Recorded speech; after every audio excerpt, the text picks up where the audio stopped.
Check out the shirt. Peep the shirt. Hey, do you want one of these t-shirts that I'm wearing?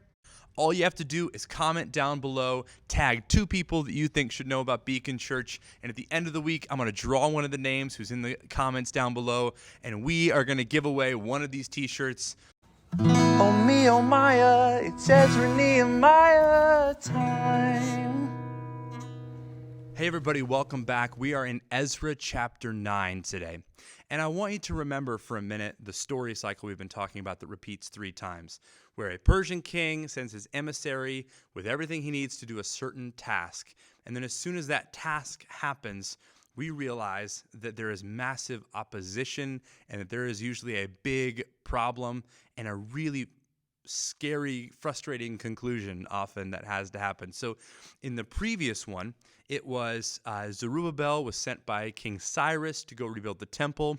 And then the people in the land for decades are like writing letters to the king saying, oh, these people are horrible. They shouldn't do this. And King Darius says, oh, hey, one of the kings, I forget which one right now. It's blanking. It's a lot of kings to keep track of, but says, hey, you got to stop building immediately. Jerusalem is a city that's been known for rebellion. And so everything stops for like 16 years.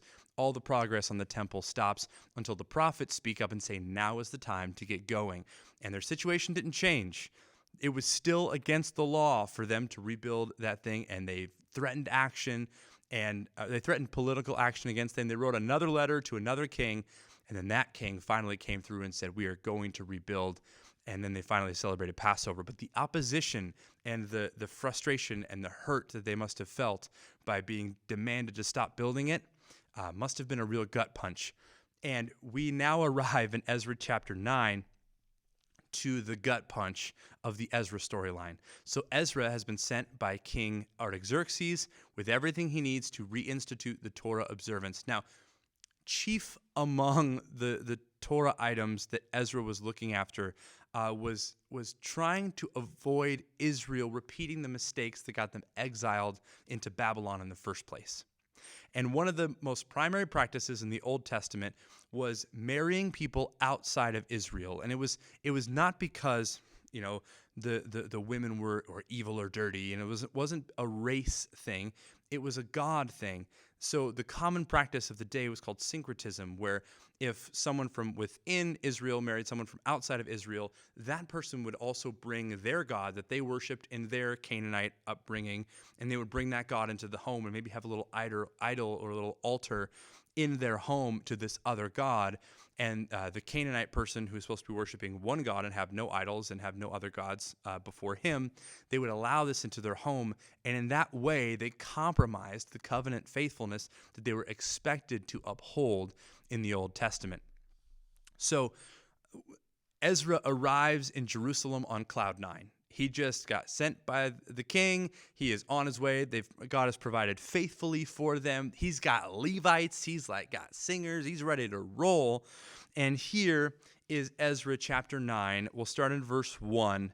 And we probably read the first 3 to 5 verses. Then you got to go read the rest of it for yourself. It's fascinating. But it says this: after these things had been done, meaning he got everything to the temple and all the sacrifices were made properly, the leaders of Israel approached me being Ezra, and said, the people of Israel, the priests, and the Levites have not separated themselves from the surrounding peoples whose detestable practices are like those of the Canaanites, Hethites, Perizzites, Jebusites, Ammonites, Moabites, Egyptians, and Amorites. Those are like the Canaanite people that they intermarried with on the first go-round that brought those false gods in. It says this: indeed, the Israelite men have taken some of their daughters as wives for themselves and their sons, so the holy seed has become mixed with the surrounding peoples. The leaders and officials have taken the lead in this unfaithfulness.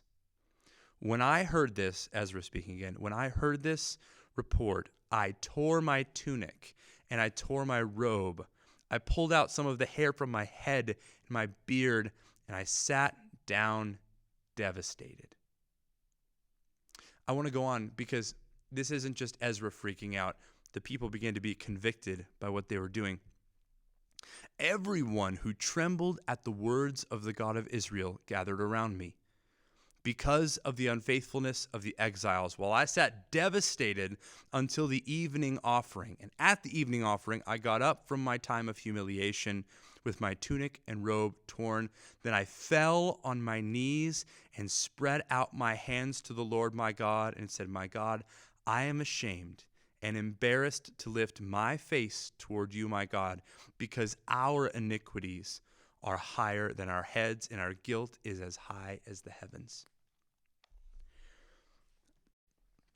There's a lot of things to talk about here. So many things. But number one, you will have no other gods before me, is listed first in the Ten Commandments for so many reasons. And really, it's you will have no other God but me. It's just going to be him, or a compromised version of worship where we serve God and Baal, or we serve God and money, or we serve God and fame, or God and whatever evil thing from our culture that they want us to worship. If we're serving God and that thing, we have lost our covenant faithfulness. We have lost what we were supposed to be and who we are supposed to be. And we have commingled the kingdom of God that's built into our hearts through the person of Jesus. And then the kingdom of earth has found its way in and sunk its roots in and tainted and compromised us. And I believe that's unacceptable. And that ideal still remains.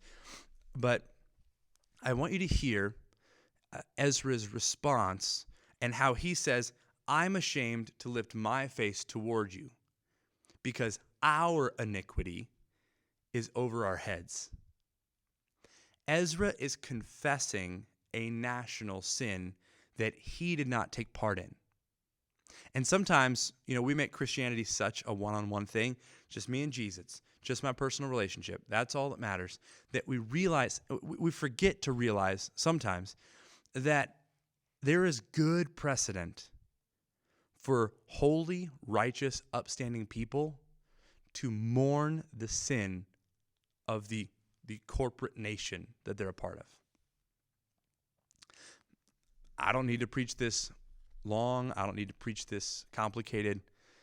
Friend, if you are a believer in Jesus, spend less time on Facebook ranting about what you do or don't like about any given political party, and let's together spend more time on our knees saying, God, I'm almost ashamed to come before you right now because the nation I live in is so polluted.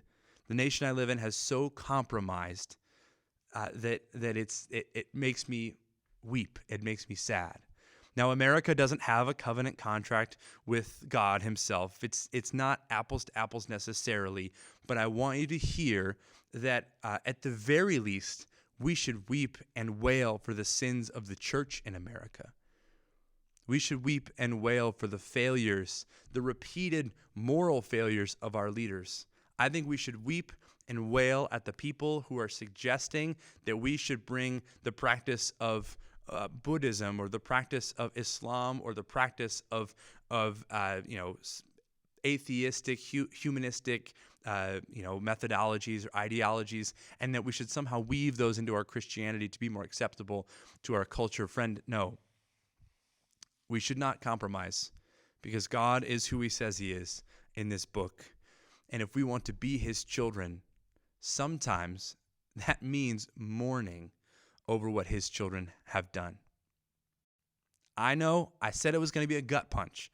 I said we weren't going to like it necessarily, but I can't get away from its conclusion. And honestly, Ezra chapter 10 that we're going to get into next time, it only ups the ante on the gut punch. All right? Tune in. Check out Ezra chapter 10. It's going to be a challenge. It's going to hurt. It's going to sting, but we need to hear about it today. Love you guys. We'll see you next time.